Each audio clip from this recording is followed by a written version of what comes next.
first half of play. Now, not too many highlights yet, at least in terms of scoring plays, that is. Yeah, but hang in there. We might get something these last 2 minutes. Out of the gun, they'll look to throw. Firing quickly here, and that's complete. The reception good for 7. It's third down. When you see zone defense and you know you've got a drag route on as your primary call, you got to be really careful as a passer about how far you let your guy go because he might wander into some tough coverage.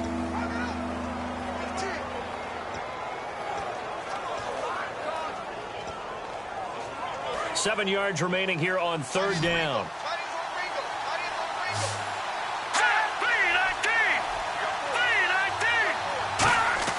He'll look to throw.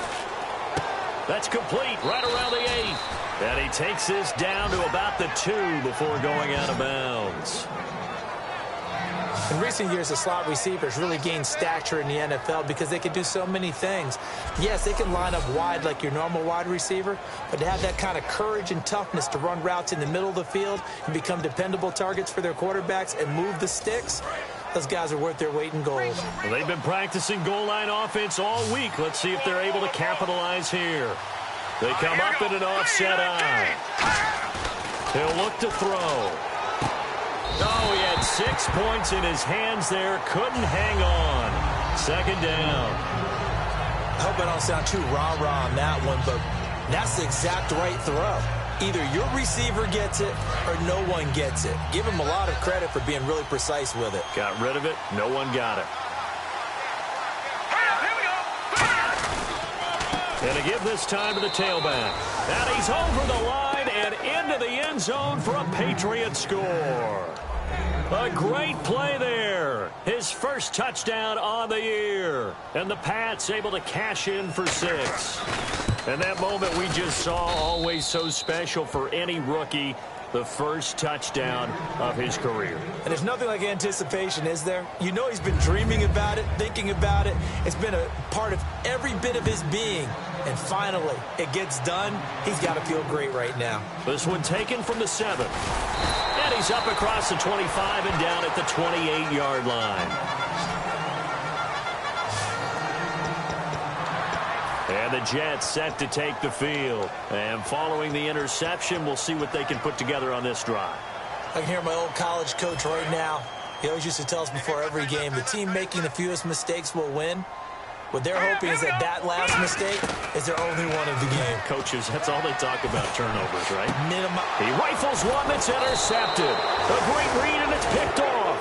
And they'll start with great field position at the 41-yard line. Now the Patriot offense set to take over again. And they will simply, Charles, be looking to duplicate what they did last drive when they were able to push it in for 6. And they hope it'll be that easy, right? To be able to take exactly what happened before, replicate it. They've got to make a few additional changes along the way because I'm sure the defense will make some adjustments, but they've got to have great confidence having scored the last time out. And that's why defensive coaches preach swarming to the football. It's usually going to take more than one guy to get that big man down. And it did right there. Multiple broken tackles, but they eventually get him down. Green 39! Green 39! They'll look to throw now on first down. And he'll toss this one incomplete. Seeing no options, he throws it away.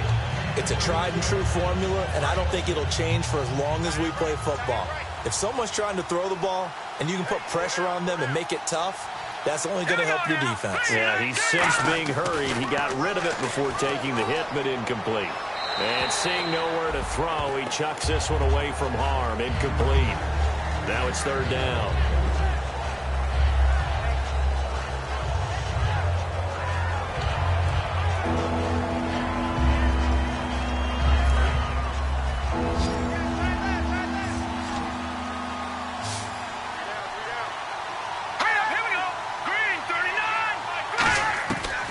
Third down, he'll drop to throw. Finding time. Great protection. Throwing left side, he's got Gronk complete. And he will have the first down before he's tackled at the 12.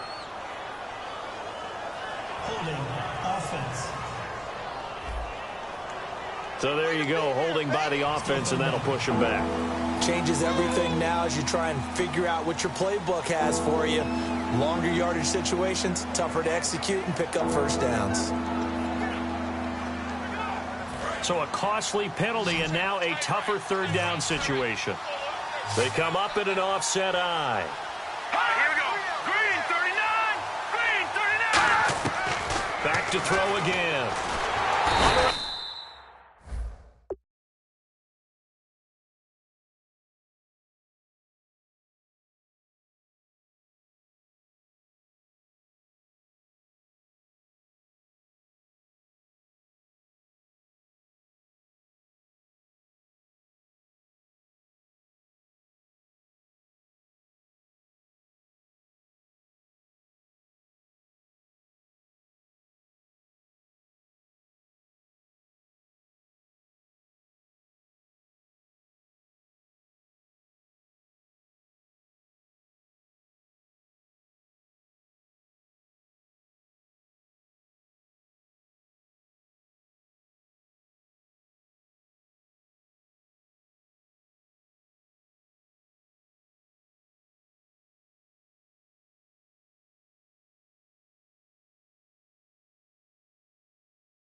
Heavy rush, and down he goes.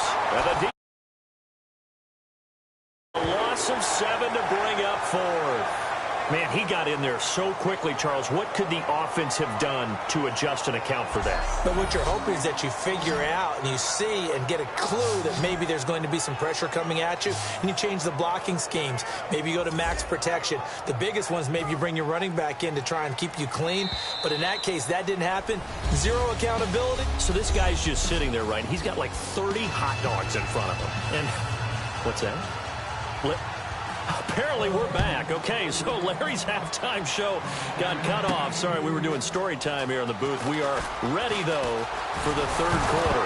Now a hit and a loose football. And he'll go out of bounds all the way down inside the 35. And that has to be so frustrating because you know that they had something set up there for this first drive of the second half. It wasn't the fumble. Sometimes no matter what you go over at halftime, no matter what you say, errors will result, and that's exactly what happened here. They were trying to change things from what happened in the first half. Instead, they continue to make mistakes.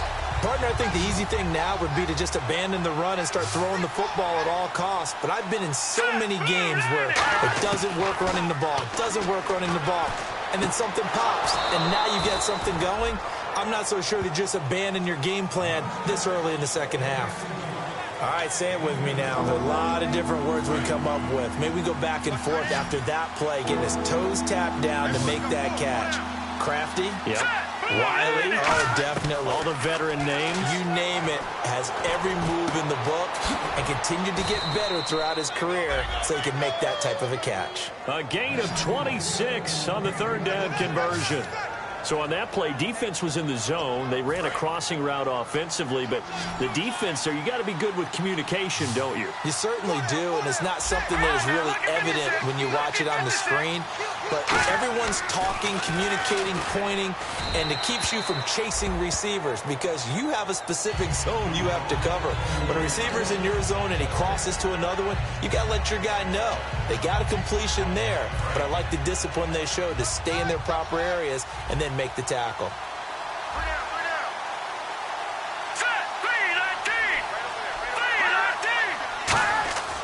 They'll look to throw again.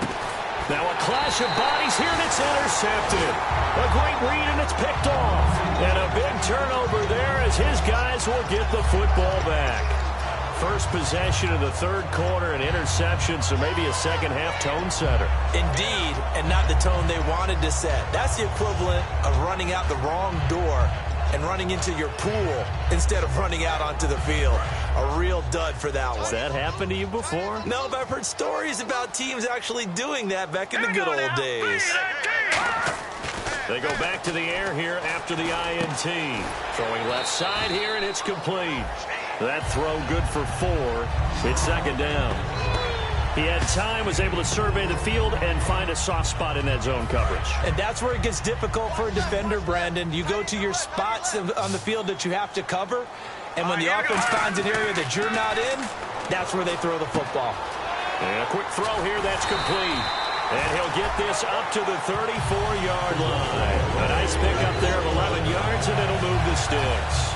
I think that's a big pickup for a first down because when you run a drag route against zone, you're sometimes asking for trouble because you might run into a defender. Yeah, well, there they ran into a first down, executed it to perfection.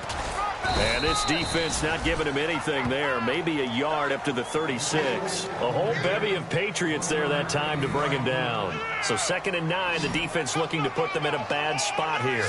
Well, I think we know by now that every run is not going to be broken and get all the way to the end zone. But these short ones still have their value. You can still say nowhere to go here. He lost the football. The big man, get the oxygen tank ready. And he will score. Touchdown, Patriots. This was a close game. They needed a little breathing room. Boy, they got it right.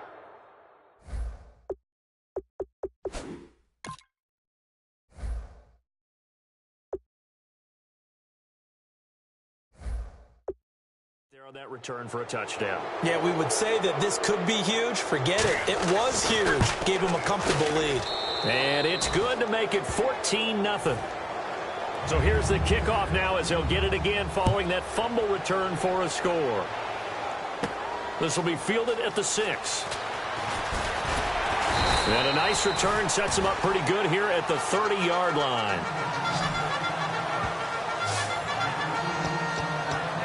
And making their way back out there now, the Patriots defense.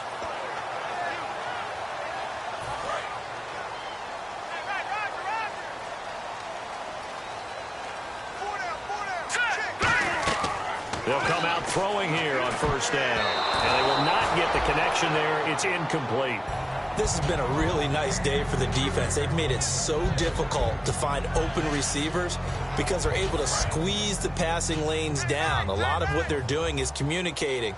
Receivers in one area, receivers in another area. They're almost what they call passing them off from one defender to the... And he's going to be intercepted a third time. A great read, and it's picked off. And they take